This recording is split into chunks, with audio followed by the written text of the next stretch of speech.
Evening गाईस, तर आज आम्ही चाललो आहे शॉपिंग करायला. तर त्यासाठी आजीला विचारलं चल येते का, तर आजी म्हणली नको. तर मग भावाने गाडी काढली. मग त्यानंतर आम्ही मंदिरात दर्शन केलं. मग आम्ही पुढे गेलो. तर ह्या रस्त्याने जायचं नव्हतं, तरी पण भावाने चुकून ह्या रस्त्याने नेलं. मग त्यानंतर पेट्रोल पंपावरती खूप गर्दी होती आणि फायनली अर्ध्या तासानंतर आम्ही पेट्रोल भरलेलं आहे.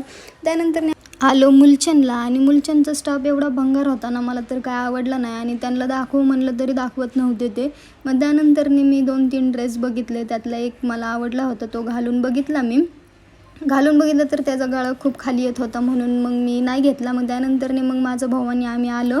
मग 93 ॲव्हेन्यूमध्ये गेलो. मग त्यानंतर आमची लिफ्टमध्ये थोडीशी मस्करी चालली होती, असंच टाईमपास चालला होता. मग त्यानंतर आम्ही गेलो. त्यानंतर आम्ही आलो जुडिओमध्ये आणि जुडिओमध्ये एक चप्पल बघितली. तर ती चप्पल काय मला बसली नाही आणि दुसरी चप्पल बघितली तर भेटली पण नाही. मग त्यानंतर आम्ही निघालो घरी. मग मध्ये आम्ही शेवभाव खाल्ला. मग त्यानंतर आम्ही घरी आलो. Bye bye.